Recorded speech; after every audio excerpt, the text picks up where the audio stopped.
Bienvenidos a nuestro estudio bíblico de día miércoles. Vamos a ponernos en pie, los que estamos acá presentes y quienes están viéndonos desde sus hogares. Los invitamos a unirse a nosotros, vamos a orar y vamos a bendecir al Señor dándole gracias por el privilegio de estar sentados a su mesa una vez más y por el pan que el Señor tiene para nosotros preparado el día de hoy.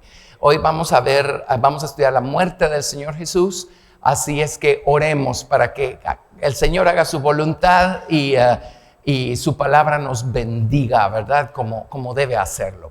Padre, en el nombre de Jesús, te alabamos y te damos gracias y te damos toda la gloria, Padre, por la obra maravillosa que has hecho, sigues haciendo en la vida de todos nosotros, por medio de Jesucristo, por medio de tu Santo Espíritu, por medio de tu palabra, Señor. Señor, gracias por nuestra salvación.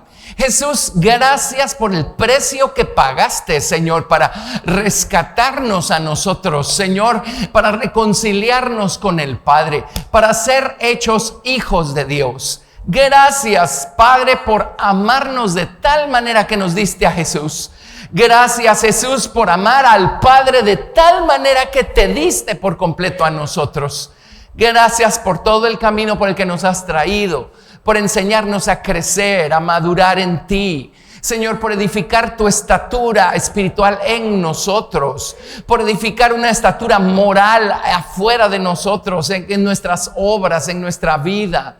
Gracias, Señor Dios, por darnos la instrucción con tu palabra, por enviar tu Espíritu Santo, Señor, a vivificarla, a mostrarnos el camino, a revelarnos a Jesús, a darnos una experiencia personal con tu verdad, Señor. Por toda la verdad que has hecho cobrar vida en nosotros te damos gracias. Y por la verdad, Señor Dios, que nos vas a permitir exponer, administrar el día de hoy, te damos gracias. Gracias por el pan que tienes dispuesto sobre la mesa. Gracias por lo que vamos a aprender el día de hoy, las cosas que vamos a reforzar el día de hoy. Señor Dios, dependemos, confiamos y esperamos en ti y en la obra que tú quieres hacer en este día, en nuestras vidas. Y a ti te damos toda la gloria y toda la alabanza en el nombre de Jesús. Amén. Gracias, Señor. Bendito sea tu nombre. Te alabamos, Señor. Te damos toda la gloria. Amén, amén. Muy bien, podemos sentarnos. Gracias, Jesús. Así es que no voy a repasar lo que hemos visto en las semanas anteriores, excepto mencionar las cosas que acontecieron entre la hora tercera y la hora novena en estas últimas horas de la vida de Jesús. De la hora, voy a poner aquí, hora tercera a la sexta. Esto es las 9 a.m. a las 12 meridiano. Y allí tenemos nosotros que Jesús fue crucificado a las a la hora tercera, que son las 9 de la mañana. Ahí empezó o ahí siguió la agonía. Ahí cambió de categoría la agonía. A las 9 de la mañana fue crucificado el Señor Jesucristo. Entonces, él habló varias cosas estando en la cruz. La primera, ya la vimos en Lucas 23:34. Lo primero que dijo fue: Padre, perdónalos, no saben lo que hacen. Luego en Lucas, la segunda cosa que dijo está registrada en Lucas 23:43, cuando él le dijo al malhechor que confesó su falta y justificó a Jesús, le dijo: de cierto te digo que hoy estarás conmigo en el paraíso. Luego la tercera cosa la tenemos registrada en Juan 19:26, cuando allí se encuentran en las inmediaciones de la cruz, ahí se encuentra Juan, se encuentra María. Y le dice a Juan: he aquí tu madre, y le dice a María: he ahí tu hijo. Y uno piensa, ¿verdad? Porque Jesús tenía hermanos y hermanas. No importa lo que digan en algunos grupos. Jesús tenía hermanos y hermanas. José y María tuvieron varios hijos e hijas. Está en la Biblia en blanco y negro. Pero la cosa es, ¿por qué no? Pues si María tenía más hijos y más hijas, ¿por qué no simplemente se quedó con ellos? Pero interesantemente Jesús la encomendó a Juan. Y de la historia sabemos que María se fue con Juan y terminó sus días en Éfeso. Tremendo, ¿verdad? Pero ahí dejamos el misterio.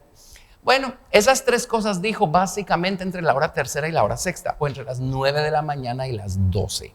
Ahora, a las 12, fíjense ustedes, cuando en lo natural el sol está brillando con la mayor fuerza, a esa hora hubo tinieblas. En uno de los evangelios dice desde la hora sexta hasta la hora novena, o de las 12 del mediodía a las 3 de la tarde, que es cuando el sol está en su cenit, es cuando alumbra con más fuerza, y hubo tinieblas. Ya discutimos eso. La Biblia habla que hubo temblores de tierra, probablemente fue hasta la hora novena, a lo mejor desde la hora sexta, y entre la hora sexta a la novena, que son las 12 meridiano a las 3 p.m., que es cuando Él entregó el Espíritu.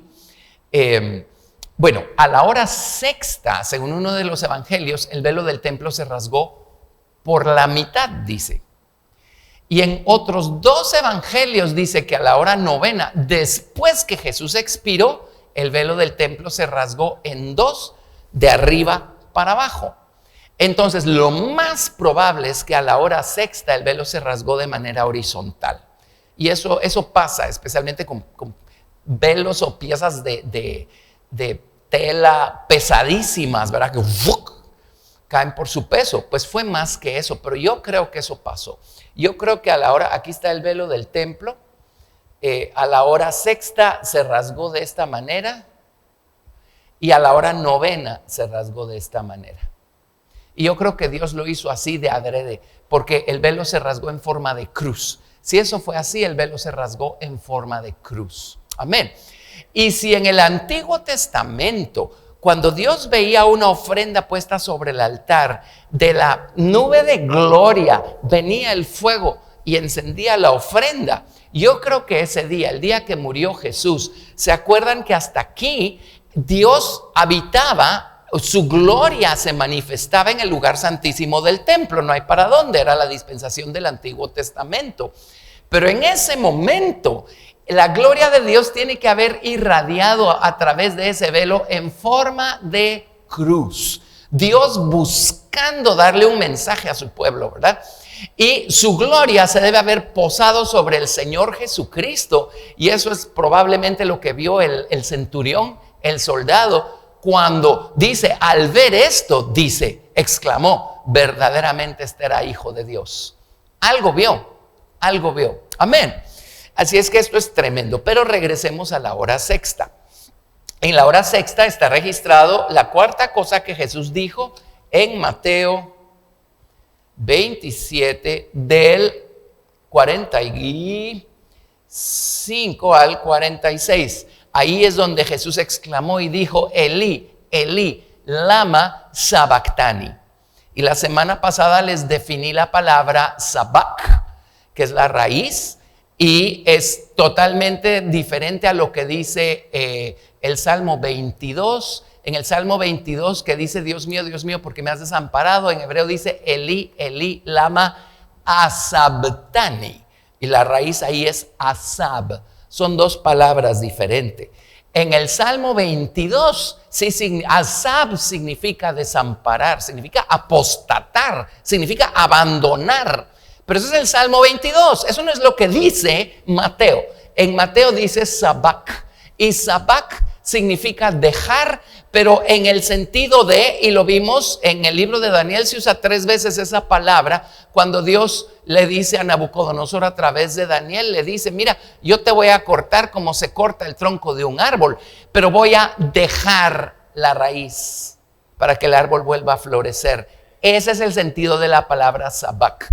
Entonces lo que Jesús estaba diciendo es, Dios mío, es para esto que me dejaste. Es para esto que me dejaste. Amén. Bueno, eso fue la cuarta cosa. La quinta cosa está registrada en Juan 19, 28. Cuando Jesús, bueno, a eso sí lo vamos a leer porque ahí es donde nos habíamos quedado. Juan 19, 28.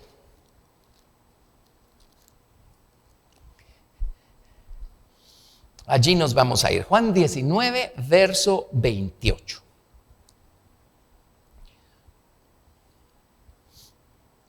Después de esto, sabiendo Jesús que ya todo estaba consumado, dijo para que la escritura se cumpliese: tengo sed, tengo sed. Eso fue lo que dijo allí. Y estaba escrito, ¿verdad? En mi sed me dieron a beber,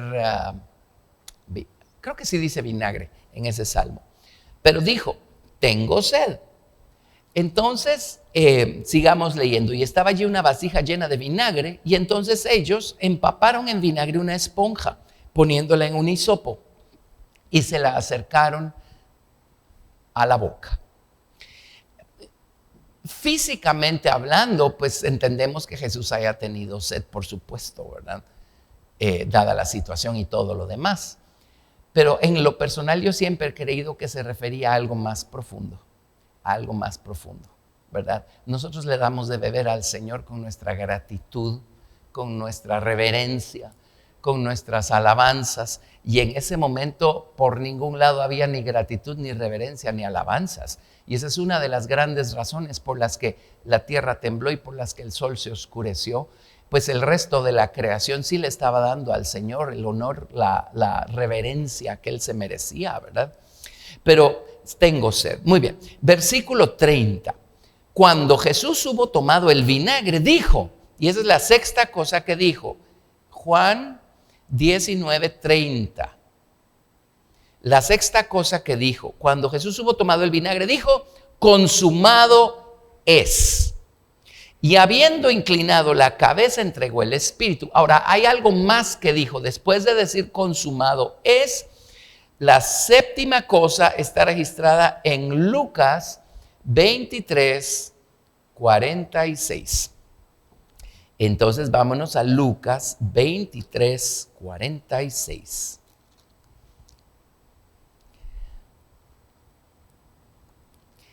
Obviamente primero dijo consumado es, y hoy nos vamos a quedar en el consumado es y a seguir con lo demás.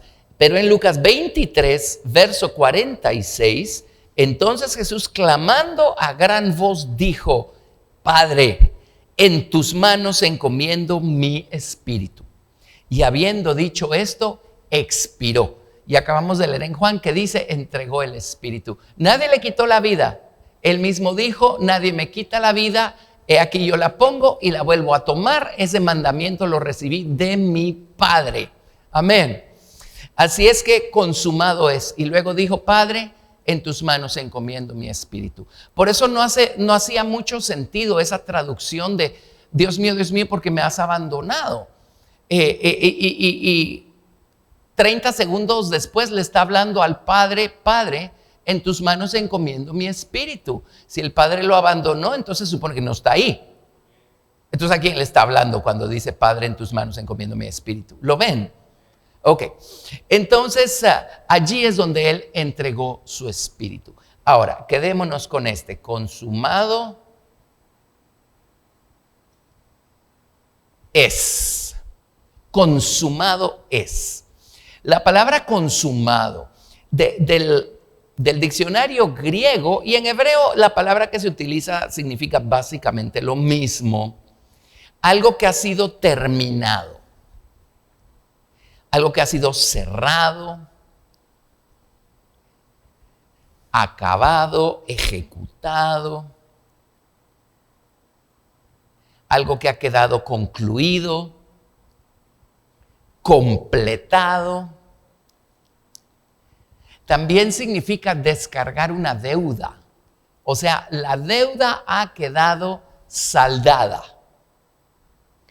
Y una vez se aseguró él que la deuda quedara saldada, dijo, consumado es. Y entonces dijo, Padre, en tus manos encomiendo mi espíritu. Ya, terminé el trabajo.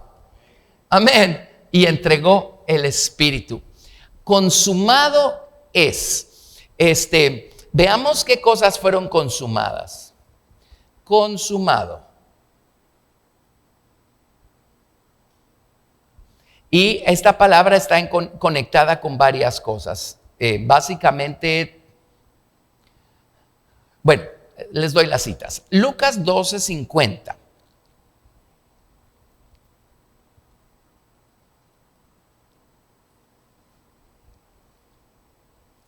Jesús dijo, Lucas 12:50. Hoy decía alguien, hoy vamos a sacar mantequilla. Hay un proverbio que dice, el que bate la leche, sacará mantequilla. Así es que vamos a batir la leche de la palabra. Lucas, que les dije 12:50, ¿verdad? Eso les dije, sí. De un bautismo tengo que ser bautizado, y ¿cómo me angustió? Hasta que se cumpla. Y ahí está la palabra consumado, hasta que se cumpla. En otras palabras, aquí se refiere al bautismo de su muerte. Entonces dice, ¿cómo me angustio? Hasta que se cumpla. Y él llevaba una carga sobre sí tremenda, pero llegó al final, consumó el sacrificio, ¿verdad? Consumado. Es para que entendamos bien esta palabra consumado.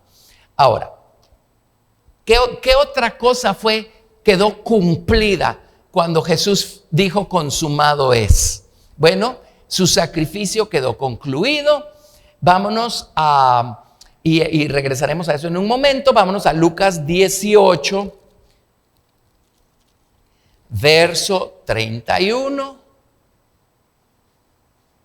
Se las voy anotando acá porque eso les facilita tomar notas, ¿verdad? Lucas 18, verso 31. Espéreme. Sí.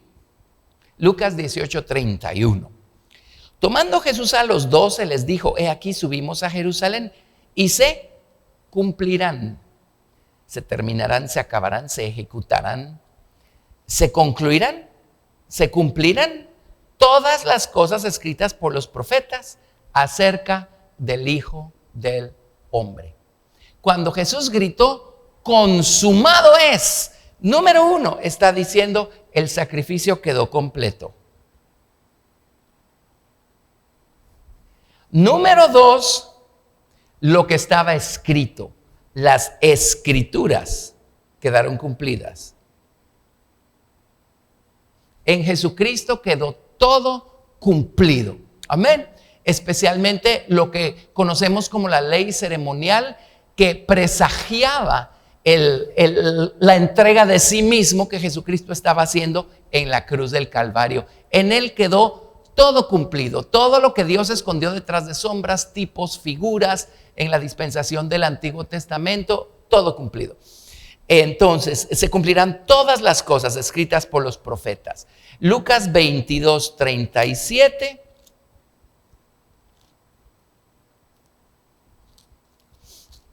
Nos confirma lo mismo. Lucas 22, 37. Porque os digo que es necesario que se cumpla todavía en mí aquello que está escrito. Y fue contado con los inicuos, porque lo que está escrito de mí tiene cumplimiento. Todo lo que estaba escrito de Jesús quedó cumplido, quedó consumado. Así es que igual seguimos número 2 allí. Las escrituras, todo lo que estaba escrito quedó consumado. Y miren, Hechos 13, 28. Hechos 13, 28.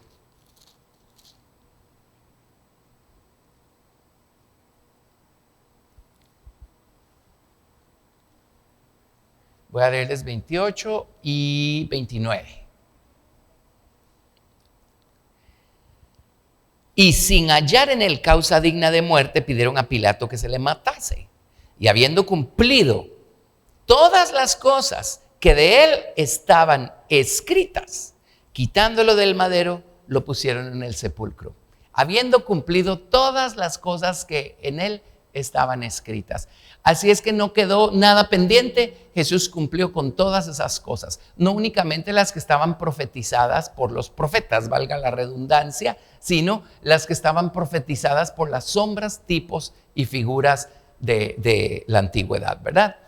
bajo el pacto de la ley. Bueno, ¿qué más quedó cumplido? Número 3. Si quieren, bueno, sí, sigamos el mismo orden. Hebreos 2, verso 10. Hebreos capítulo 2, verso 10.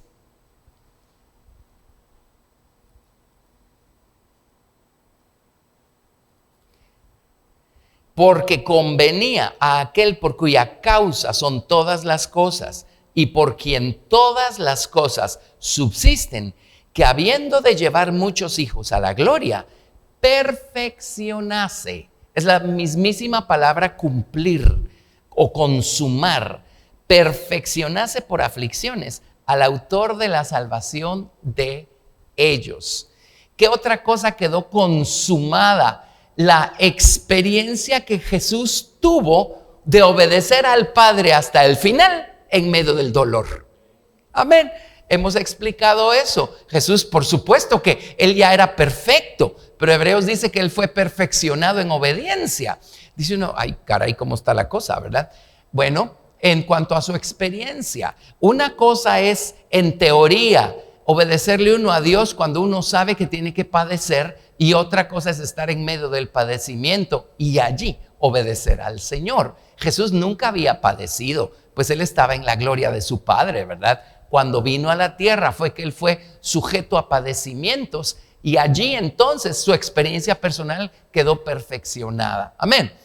Quedó perfeccionado porque Él obedeció perfectamente al Padre en medio del dolor. Esa es una experiencia que Él, hasta que vino a la tierra, tuvo.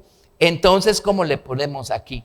Quedó consumado el sacrificio, quedaron consumadas todo lo que de Él había sido escrito, quedó consumado su proceso de perfeccionamiento. Obediencia, eso está bueno, obediencia, me gusta. Pues tienen que tener una explicación todas esas escrituras que a veces no entendemos, ¿verdad? ¿Cómo así Jesús tenía que ser perfeccionado en obediencia? ¿Y cuándo fue desobediente? No, pues nunca. Pero había una experiencia que Él no tenía, que es la que también Él tuvo cuando vino a la tierra, ¿verdad? Y hay una más, Juan 13, verso 1. Juan 13, verso 1.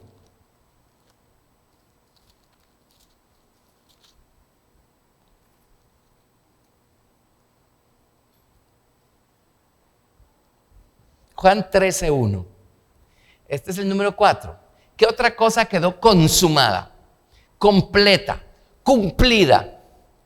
Antes de la fiesta de la Pascua, sabiendo Jesús que su hora había llegado para que pasase de este mundo al Padre, como había amado a los suyos que estaban en el mundo, los amó hasta el fin. El fin es la misma palabra consumar. Cuando Jesús exclamó, consumado es. En otras palabras, el amor, ¿cómo se los pongo? La expresión del amor de Dios quedó consumada. O sea, ¿puede alguien amar más que eso? No existe tal cosa como amar más que eso. Entonces él es otro, ¿verdad? Ahí estamos. El amor quedó consumado. La expresión de amor, el dar, el expresar, el manifestar el amor de Dios quedó consumado. No hay manera, ya no hay más pues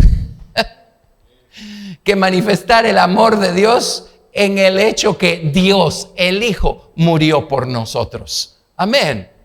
Así es que ahí está. Esas 4 cosas, o en esas 4 contextos, aparece la palabra consumar en el Nuevo Testamento. Así es que quedó consumado el sacrificio, quedaron consumadas las escrituras, quedó consumada su obediencia. Nadie puede obedecer más allá que lo que obedeció el Señor Jesucristo.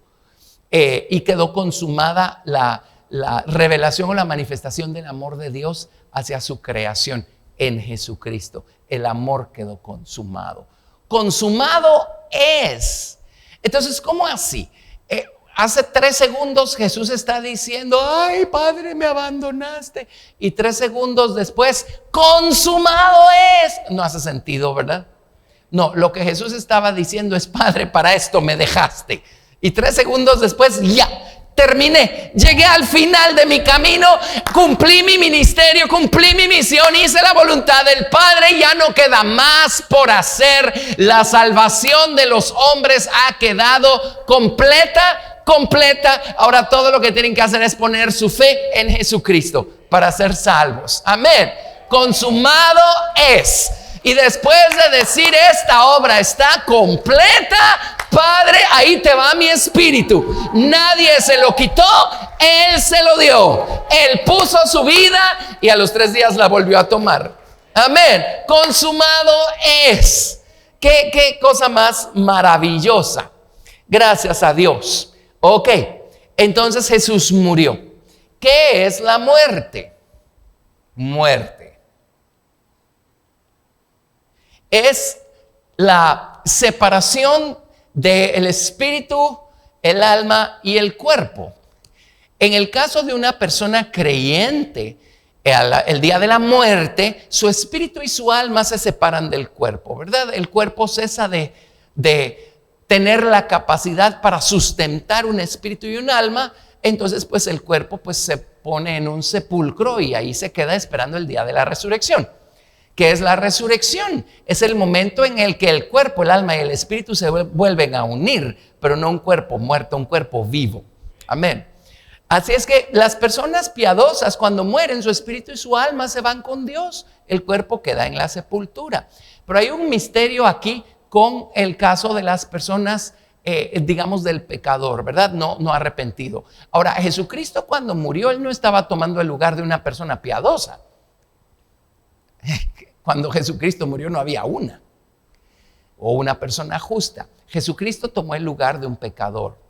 Entonces miren lo que ocurrió en el momento de su muerte. En el momento de su muerte, su cuerpo, ¿se acuerdan que lo manipuló José de Arimatea? Y Nicodemo estuvo allí para ayudarlo. Creo que es Juan el que menciona a Nicodemo.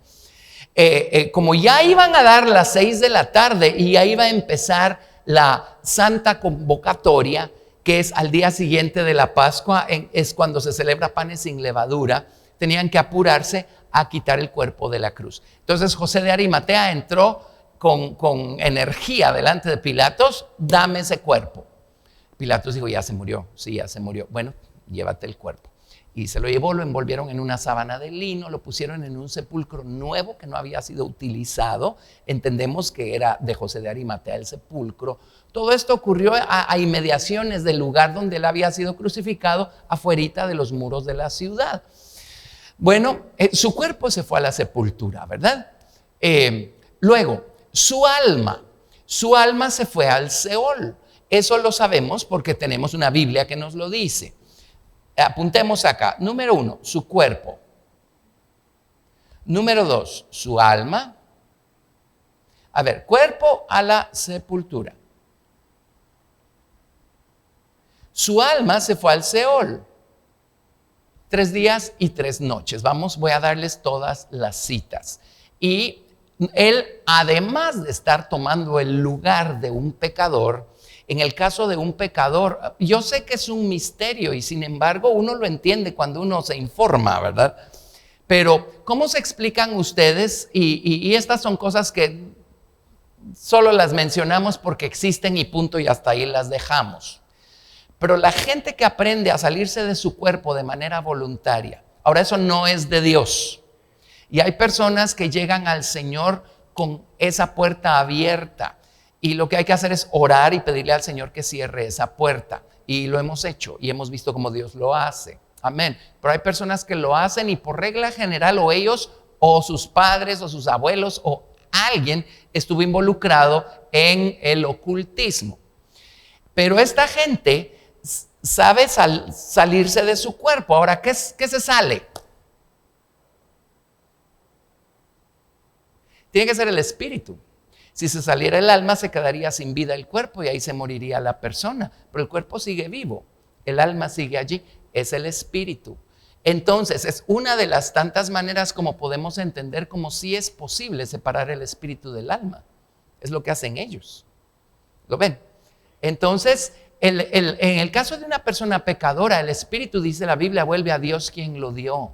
Y por otro lado, Jesús dijo, el espíritu anda en lugares secos, buscando, sin reposo, buscando donde habitar. Y dice, cuando encuentra que a lo mejor la casa de donde salió, le hicieron el favor de limpiársela y de barrérsela, y la plaza sigue vacante, porque esa persona que fue liberada no se llenó de la presencia de Dios. Dice el espíritu, aquí me limpiaron la casa, y se consigue 7 amigos más y hacen fiesta en la vida de esa persona. Amén. Entonces ahí tienen ustedes, es toda una lección esto. Así es que en el caso de un pecador, el alma se va al infierno, el espíritu está en lugares secos vagando y el cuerpo se va a la sepultura. El día de la resurrección, porque todo el mundo va a resucitar, nada más que cada quien en su debido orden, su cuerpo va a ser levantado de la muerte y su alma del infierno y su espíritu se va a unir a todo eso y completito, espíritu, alma y cuerpo, va a irse al lago de fuego. Amén. En el caso de Jesús, su alma se fue al Seol y su espíritu se fue a las manos del Padre. Se fue con el Padre. ¿Ok? No me pidan explicar más porque por la gracia de Dios a mí no me ha pasado. Entonces no podría decirles por experiencia, les voy a explicar cómo funciona. Bueno, el hecho es que vámonos ahora a esto. Entonces, estábamos nada más una cosita más con esta palabra consumado. La palabra hebrea, y yo tengo 2 traducciones al hebreo del Nuevo Testamento. Una es un poquito más antigua y tradicional que la otra. Creo que es la Dalma Delich, de donde encontré que la palabra hebrea aquí, ¿dónde está? Después se las doy, en un momento se las doy, la tengo apuntada creo que en la cita. Pero la palabra hebrea que se usa cuando Jesús dijo, consumado es, la encontramos en Levítico capítulo 16, nada menos. Levítico capítulo 16 es el capítulo de la expiación. Levítico 16, así. La palabra es kalá en hebreo. Kalá, algo así se escribiría. En hebreo se escribe así.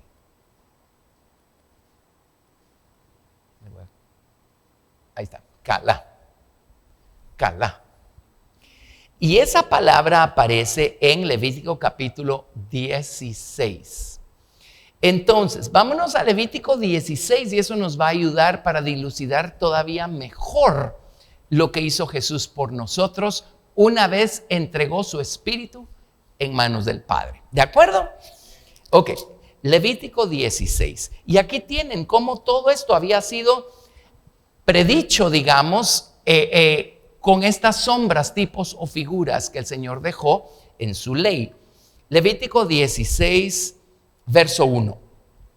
Habló Jehová a Moisés después de la muerte de los 2 hijos de Aarón, cuando se acercaron delante de Jehová y murieron. Y Jehová dijo a Moisés, di a Aarón tu hermano que no en todo tiempo entre en el santuario detrás del velo, detrás del propiciatorio que está sobre el arca, para que no muera, porque yo apareceré en la nube sobre el propiciatorio. Con esto entrará Aarón en el santuario, con un becerro para expiación y con un carnero para holocausto. Se vestirá la túnica santa de lino y sobre su cuerpo tendrá calzoncillos de lino y se ceñirá el cinto de lino y con la mitra de lino se cubrirá. Son las santas vestiduras, con ellas se ha de vestir después de lavar su cuerpo con agua. Y de la congregación de los hijos de Israel tomará 2 machos cabríos para la expiación. Expiar es cubrir la falta, cubrir la culpa, ¿verdad? Y para eso tenían que sacrificar un animalito inocente y derramar su sangre. Ok, tomará 2 machos cabríos para la expiación y un carnero para holocausto. Y hará traer a Aarón el becerro de la expiación que es suyo y hará la reconciliación por sí y por su casa. Esto es porque Aarón era un ser humano imperfecto, igual que el resto de la gente. Primero tenía que ofrecer y derramar sangre para cubrir sus propias faltas. Gracias a Dios hoy tenemos un sumo sacerdote que no tiene necesidad de estar cubriendo sus propias faltas primero. Tenemos a Jesús, el sacerdote perfecto. Amén. Luego dice, después tomará los 2 machos cabríos y los presentará delante de Jehová a la puerta del tabernáculo de reunión. Y echará suertes a Aarón sobre los 2 machos cabríos, una suerte por Jehová y otra por Azazel. La palabra Azazel simplemente significa cabro de partida o cabro expiatorio. Les decía que quién sabe en qué momento de la historia alguien dispuso que era un chivo. Y entonces quedó en la expresión chivo expiatorio. Bueno, es de aquí de donde viene, nada más que no era un chivo, era un cabrito. En fin, y hará traer a Aarón el macho cabrío sobre el cual cayere la suerte por Jehová y lo ofrecerá en expiación. Verso 10. Mas el macho cabrío sobre el cual cayere la suerte por Azazel, lo presentará vivo delante de Jehová para hacer la reconciliación sobre él, para enviarlo a Azazel al desierto. Y hará traer a Aarón el becerro que era para expiación suya, y hará la reconciliación por sí y por su casa, y degollará en expiación el becerro que es suyo. Este es Aarón lidiando con sus propias faltas. Primero tenía que cubrir las suyas con un becerro, pero ahora ya está listo para fungir en nombre de todo el resto del pueblo. Después tomará un incensario lleno de brasas de fuego del altar de delante de Jehová y sus puños llenos de perfume aromático molido. Este es el que era finamente molido o doblemente molido, y lo llevará detrás del velo. Y pondrá el perfume sobre el fuego delante de Jehová, y la nube del perfume cubrirá el propiciatorio que está sobre el testimonio para que no muera. Tomará luego la sangre del becerro y la rociará con su dedo hacia el propiciatorio al lado oriental. Hacia el propiciatorio esparcirá con su dedo 7 veces aquella sangre. Después, verso 15, el verso 14 era él y sus faltas que tenían que ser cubiertas. Ahora, a partir del verso 15, después degollará el macho cabrío en expiación por el pecado del pueblo y llevará la sangre detrás del velo adentro, y hará de la sangre como hizo con la sangre del becerro, y la esparcirá sobre el propiciatorio y delante del propiciatorio. Así purificará el santuario a causa de las impurezas de los hijos de Israel, de sus rebeliones y de todos sus pecados. De la misma manera hará también al tabernáculo de reunión, el cual reside entre ellos en medio de sus impurezas. Primero era el becerro, hagámoslo a un lado porque eso era por las faltas de Aarón. Pero los 2 machos cabríos, 2 cabritas, la primera cabrita la sacrificaban y tomaban la sangre de esa primera cabrita, que era para expiar el pecado del pueblo, y esa es la sangre que entraba al lugar santísimo, y esa es la que rociaban sobre el propiciatorio y en dirección al velo, y con esa sangre santificaban todo el santuario. Ahí van a ver en los días que vienen el cumplimiento en Cristo de todo esto, pero Hebreos dice que Él purificó las cosas celestiales con su propia sangre. Amén. Y van a entender, miren, el verso 17 dice, ningún hombre estará en el tabernáculo de reunión cuando él entre a hacer la expiación en el santuario, hasta que él salga y haya hecho la expiación por sí, por su casa y por toda la congregación de Israel. Y con esto vamos a entender por qué cuando María Magdalena quiso tocar a Jesús, Jesús le dijo, no me toques, no he subido a mi Padre, pero nada más espérate, voy a mi Padre y a vuestro Padre. Amén, nada más espérate. Y después, un rato después, se le aparece a un grupo de mujeres y ¿se acuerdan qué les dijo? Tóquenme. O sea, lo adoraron a sus pies, lo tocaron. Ahí no les dijo, no me toquen. Esto lo explica. Gracias. Vamos a ver cómo Jesús llevó su propia sangre al propiciatorio celestial. Amén. Bueno, entonces, verso 18. Y saldrá al altar que está delante de Jehová y lo expiará y tomará de la sangre del becerro y de la sangre del macho cabrío y la pondrá sobre los cuernos del altar alrededor. Y esparcirá sobre él de la sangre con su dedo 7 veces y lo limpiará y lo santificará de las inmundicias de los hijos de Israel. Cuando hubiere acabado, esa es la palabra consumar, esa es la palabra calá. que en una de mis Biblias, de mis Nuevos Testamentos hebreos, es la que Jesús dijo, Calá, consumado es. Dice, cuando hubiere consumado, acabado de expiar el santuario y el tabernáculo de reunión y el altar, ahora este es con el cabrito que mataron, dice, entonces hará traer el cabrito vivo. ¿Lo ven? Pero ya algo quedó completo con el cabrito que mataron. Eso ya está completo. Entonces, tráiganme el otro cabrito. Entonces venía el otro cabrito y pondrá Aarón sus 2 manos sobre la cabeza del macho cabrío vivo y confesará sobre él todas las iniquidades de los hijos de Israel, todas sus rebeliones y todos sus pecados, poniéndolos así sobre la cabeza del macho cabrío, y lo enviará al desierto por mano de un hombre destinado para esto. Aquel macho cabrío llevará sobre sí todas las iniquidades de ellos a tierra inhabitada o a tierra desierta, y dejará ir el macho cabrío por el desierto. Entonces, habiendo leído todo eso, vámonos a Jesús. Jesús. Primero, su cuerpo. Él hizo expiación por nuestros pecados, derramando su sangre y entregando su cuerpo. Amén. Es sobre su cuerpo que Él llevó nuestros pecados. Así es que examinemos esto. Vámonos a Hebreos, capítulo 10.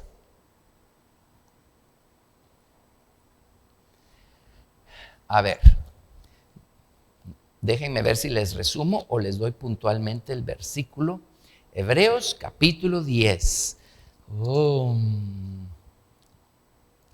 Debiera leerles todo, pero tengo intenciones enormes de darles todo, así es que vamos a ver qué hacemos. Bueno, leamos del verso 1 al 10, digo yo. Del verso 1 al 10. ¿Saben qué? Resumamos un poquito. No, mejor sí del 1 al 10, perdón. Sí, mejor sí, para que todo sea congruente. Hebreos 10, del verso 1 al verso 10. Hebreos 10, del 1 al 10. 1 al 10. Porque la ley, teniendo la sombra de los bienes venideros, no la imagen misma de las cosas, nunca puede, por los mismos sacrificios que se ofrecen continuamente cada año, hacer perfectos a los que se acercan. De otra manera cesarían de ofrecerse y año con año tenían que hacer expiación, ¿verdad? Pues los que tributan este culto limpios una vez no tendrían ya más conciencia de pecado. Pero en estos sacrificios cada año se hace memoria de los pecados, porque la sangre de los toros y de los machos cabríos no puede quitar los pecados. Por lo cual, entrando en el mundo, dice, sacrificio y ofrenda no quisiste, mas me preparaste cuerpo.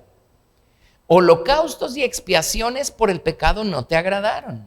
Entonces dije, he aquí que vengo, oh Dios, para hacer tu voluntad. Como en el rollo del libro está escrito de mí, diciendo primero, sacrificio y ofrenda y holocaustos y expiaciones por el pecado no quisiste, ni te agradaron, las cuales se ofrecen según la ley. Lo que está diciendo es, la intención nunca fue que pusieran su confianza en las formas. La intención era darles una instrucción por medio de las formas para que pusieran su fe en la persona que iba a venir y a cumplir todas esas formas, ¿verdad? Dice y diciendo luego, aquí que vengo, oh Dios, para hacer tu voluntad, quítalo primero para establecer esto último.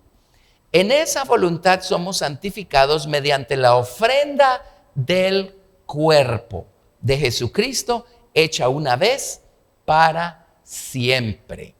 Lo que presentó Jesucristo como una ofrenda fue su cuerpo. De la misma manera como ponían el cuerpo de los machos cabríos y todo aquello sobre el altar en la antigüedad. Pero en este contexto dice, sacrificio y ofrenda no te agradan, mas me preparaste cuerpo. Dios le preparó un cuerpo, lo vimos en lecciones anteriores, por supuesto, para poder dar a conocer al Padre. para poder manifestar a Dios, enseñarnos acerca de Dios, demostrar a Dios, demostrar lo que significa vivir en la voluntad de Dios, agradando a Dios, vivir una vida moralmente recta y convertirse así en nuestro ejemplo. Pero otra de las grandes razones por las que Dios le preparó un cuerpo es porque ese cuerpo perfecto, sin pecado, iba a tener que irse al altar y ser ofrecido para expiar nuestros pecados. Amén. La única sangre que podía cubrir la culpa de un culpable era sangre inocente. Entonces, pues, se escogían a los animalitos para morir en vez de los hombres, ¿verdad? Pero a la hora de las horas, esa sangre no podía quitar el pecado de la gente. Por eso año con año tenían que volver a ofrecer los mismos sacrificios y volver a acordarse de todos los pecados que tienen y son. Pero cuando murió Jesucristo, murió un hombre perfecto. Derramó sangre perfecta, limpia, pura, libre de pecados. Murió a alguien por quien nadie tiene que morir para limpiarlo a él. Limpio, puro, perfecto, es la única sangre que calificaba, que valía para poder expiar el pecado y la culpa de los hombres de una vez y para siempre.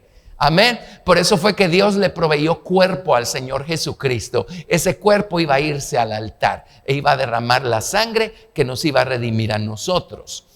Entonces, oigan esto, vámonos a Primera de Pedro, capítulo 2, del verso 21 al 25.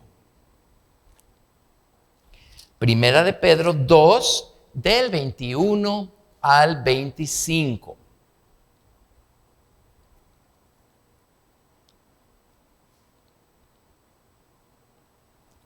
Primera de Pedro 2, del 21 al 25.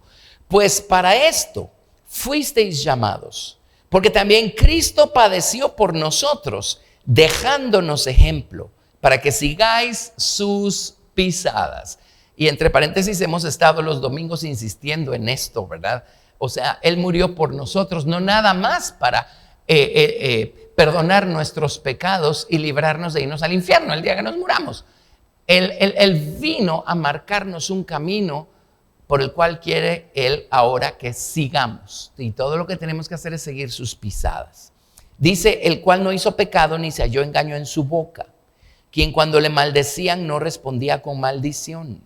Cuando padecía no amenazaba, sino encomendaba la causa al que juzga justamente. Ahora oiga esto, quien llevó Él mismo nuestros pecados en su cuerpo. Él no podía llevar nuestros pecados en su alma, porque eso hubiera ensuciado su alma. Y Él entonces se hubiera llenado de ira, de pleitos, de todas esas cosas, precisamente por las que estaba muriendo, para que nosotros pudiéramos ser limpios de todo eso. Él llevó nuestros pecados sobre su cuerpo.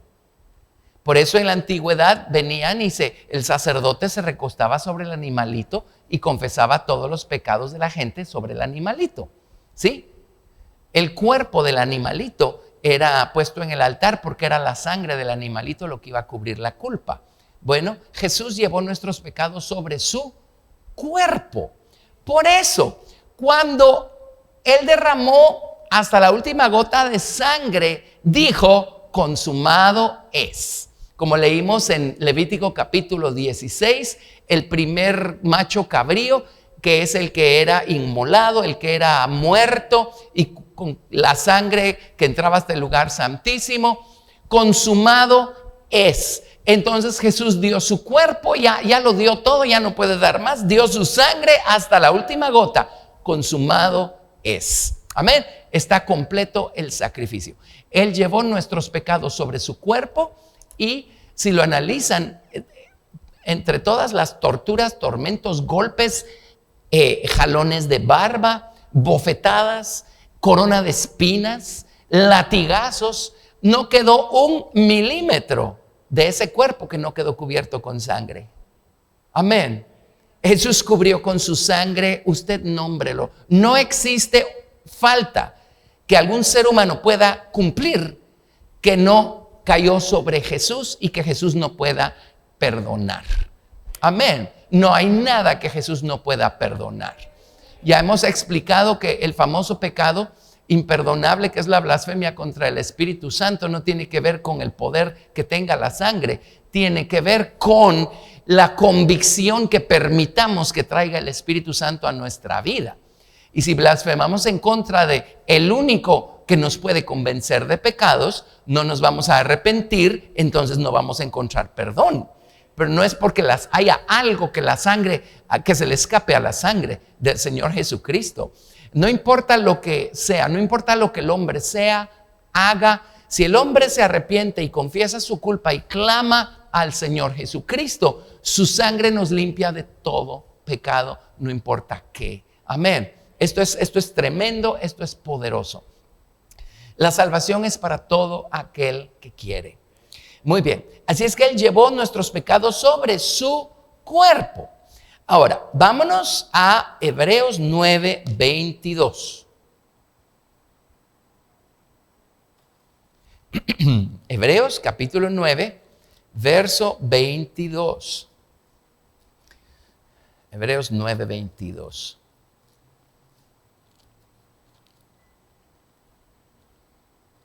Hebreos 9:22.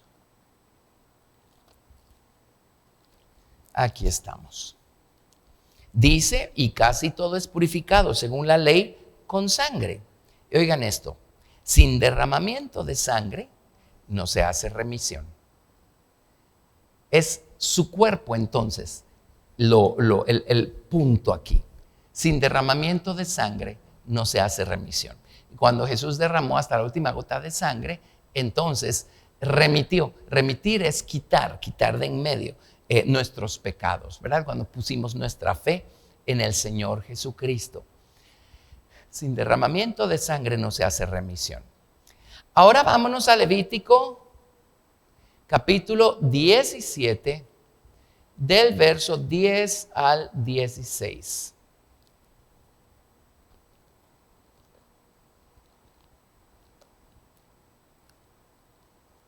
Levítico 17 del 10 al 16.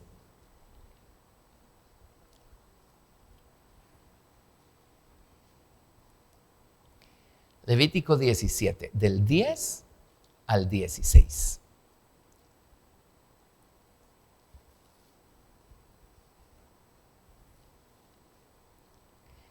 Si cualquier varón de la casa de Israel o de los extranjeros que moran entre ellos comiere alguna sangre, yo pondré mi rostro contra la persona que comiere sangre y la cortaré de entre su pueblo. Porque la vida, esa palabra vida, en hebreo es nefesh. Nefesh se escribe así. Nefesh. Porque la vida, ¿qué me dice? Levítico 17:11. Porque la vida de la carne en la sangre está.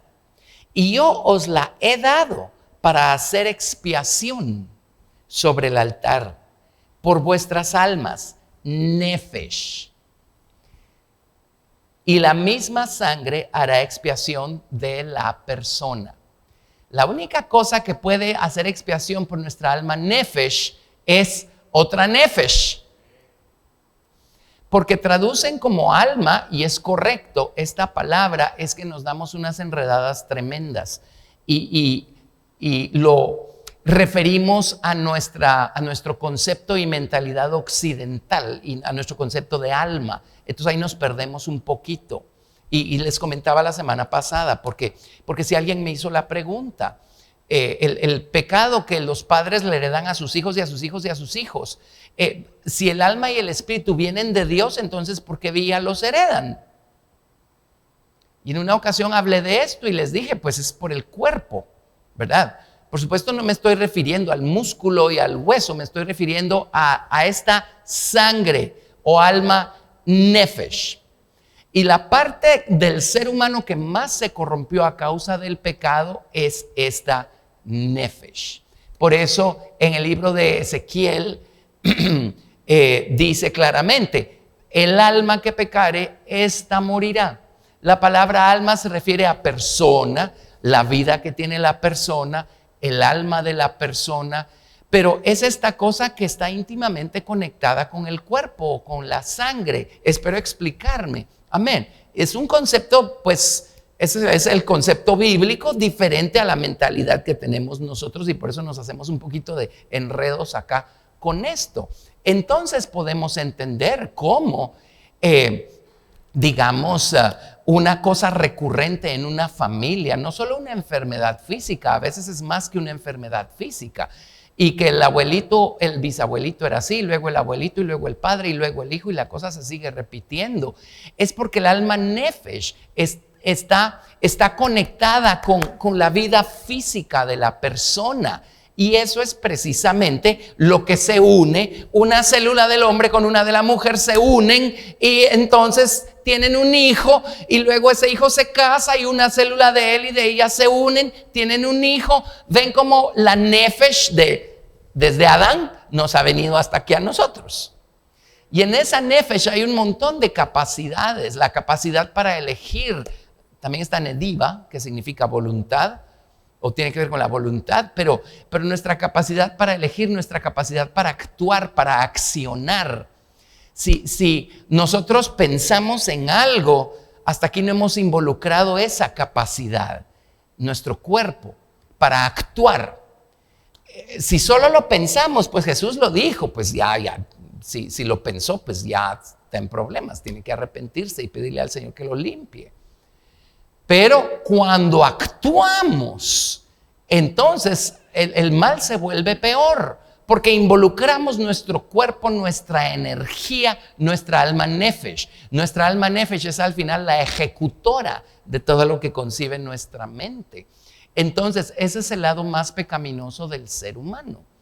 Eso es lo que se corrompió hasta el extremo, y lo único que puede redimir eso es el alma nefesh limpia, pura y santa de alguien que es apartado de pecado y apartado de los pecadores. ¿Lo ven?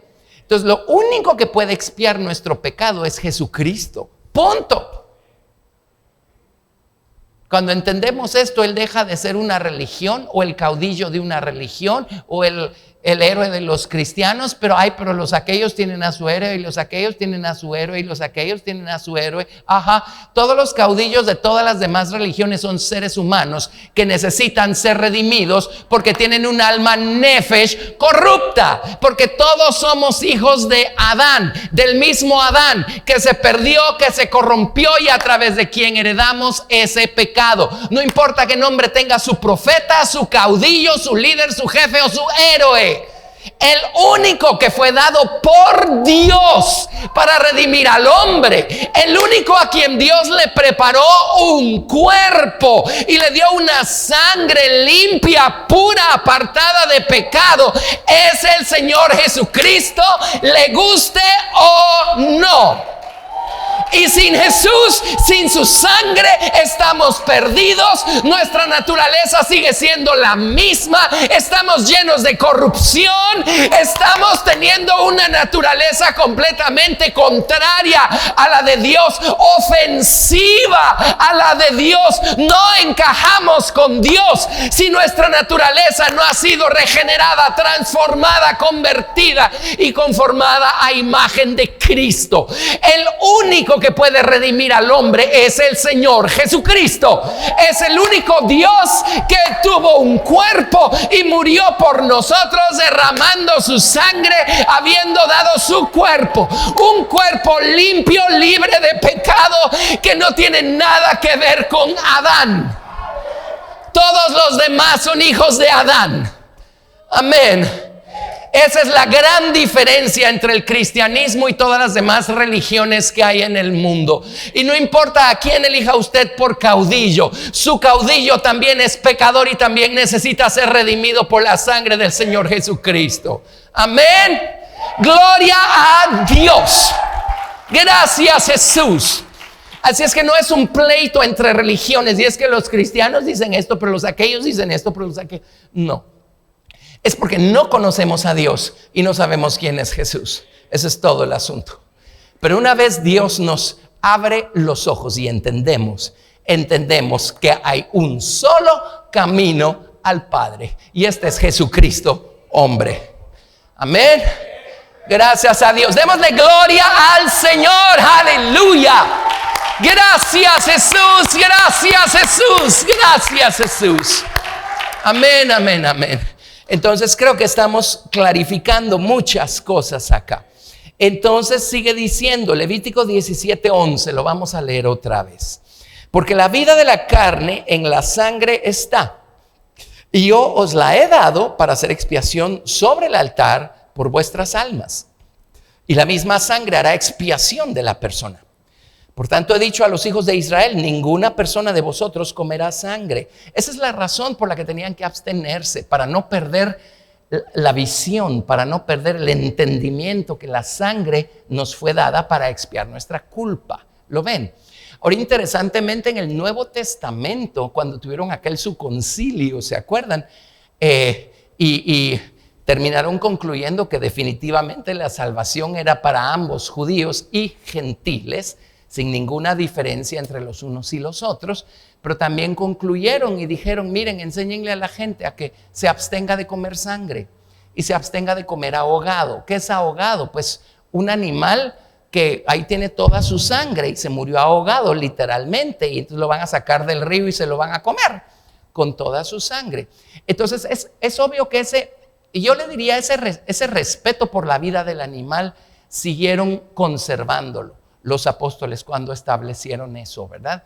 Entonces yo creo que hoy en día se convierte en una situación moral, porque ya la sangre de los animales quedó obsoleta, caduca, amén. En cuanto al respeto de Dios, ahora la única sangre que Dios respeta para salvación, bueno, la única sangre que nos puede salvar es la de Jesucristo, pero Dios respetaba la sangre de los animales bajo el antiguo pacto para cubrir temporalmente la falta en lo que venía el momento para manifestar al Señor Jesucristo. Pero miren, hay un detalle tremendo, hablando de todo un poco, pero si se van al libro de Ezequiel, cuando él empieza a describir ese templo que va a ser edificado en el milenio, y el profeta Zacarías dice claramente que Jesús va a edificar ese templo en el milenio, cuando él esté reinando acá. Hay gente que se espanta cuando lee que en el milenio va a haber sacrificios de animales. Y dicen, pero ¿y para qué? Pero tiene que ver con las lecciones didácticas que Dios le quiso dar al pueblo de Israel desde el principio y nunca las aprendieron. Por supuesto que no va a expiar el pecado de nadie el que sacrifiquen animales en el milenio. Eso ya cesó. Jesucristo le puso fin a eso. Pero es un hecho, está en su Biblia, tiene que tener alguna explicación, ¿o no? Porque ahí está, a todo color, en su Biblia. Amén. Entonces, lo que va a hacer Dios es que allí va a estar Jesucristo, por supuesto, reinando literalmente. Ahí va a estar Jesús. El hecho que haya un templo y haya sacrificios es para instruir al pueblo de Israel, a los que se quedaron, ¿verdad? Y sobrevivieron y ahí están en el milenio. Ellos van a tener que ser instruidos y finalmente, a través de toda esta instrucción tan gráfica, van a conectar los sacrificios de animales con el sacrificio que hizo Jesucristo en la cruz del Calvario. Amén. Yo creo que esa es la explicación que más me hace sentido a mí de por qué hay tal cosa como sacrificios en el milenio. Como les digo, ahí están mencionados en la Biblia, en el libro de Ezequiel. Tiene que haber una explicación. Amén. Bueno, así es que, pero nos quedamos en Levítico 17, no hay manera que leamos lo demás. Verso 13.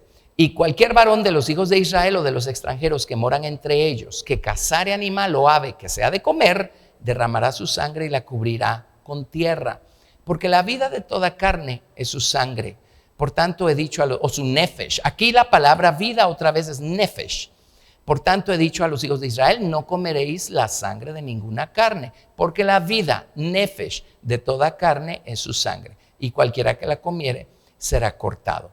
Y cualquiera persona, así de los naturales como de los extranjeros, que comiera animal mortecino, despedazado por fiera, lavará sus vestidos y asimisma se lavará con agua y será inmunda hasta la noche, entonces será limpia. Y aquí pues Dios dio instrucciones morales, etcétera. Pero el hecho es que la vida está en la sangre. Eso fue lo que Jesús derramó. Derramando su sangre, la que estaba en su cuerpo. Ahora, nuevamente, porque la palabra nefesh también se traduce alma, es que ahí nos empezamos a confundir un poco. Pero ¿por qué gritó Jesús consumado es? Porque estamos lidiando con su sangre, con su cuerpo. Y en lo que a su cuerpo respecta, consumado es. Y entonces dijo, Padre, en tus manos encomiendo mi espíritu. Ahí te va. Amén. Entonces aquí tienen pues mis ambiciosas planes eran darles cuerpo, alma y espíritu, pero es mucho. Entonces tampoco los quiero saturar, excepto que quieran estar otra hora aquí. Podemos hacer uno de esos seminarios extra especiales. ¿Qué les parece? ¿Se apuntan? Va, buenísimo. Y si quieren ver este video y no tienen tanto tiempo para verlo, aquí pueden cortarlo y pueden empezar en lo que sigue. Pero ahorita lo que sigue, sigue. Muy bien. Solo déjenme terminar una cosita con el cuerpo acá. Salmo 49. Salmo 49. Si alguien necesita retirarse, ahora soy yo el que está tomando más tiempo, no van a tener ninguna pena. Si tienen límite de tiempo, pueden retirarse sin problemas. Salmo 49, del 5 al 9. Lo vamos a apuntar aquí también. Salmo 49, del 5 al 9. ¿Por qué he de temer en los días de adversidad, cuando la iniquidad de mis opresores me rodeare? Los que confían en sus bienes y de la muchedumbre de sus riquezas se jactan. Ninguno de ellos podrá en manera alguna redimir al hermano, ni dar a Dios su rescate, porque la redención de su nefesh es de gran precio, no se logrará jamás, para que viven adelante para siempre y nunca vea corrupción. Dice, trate lo que quiera como quiera. Su dinero no puede redimir su alma. Su posición no puede redimir su alma, su religión no puede redimir su alma, su iglesia no puede redimir su alma, su líder espiritual no puede redimir su alma. Lo único que redime nuestra alma es la sangre preciosa, la nefesh del Señor Jesucristo. Amén. Es lo único que existe que puede expiar, cubrir el pecado de los hombres. Amén. Gracias a Dios. Muy bien.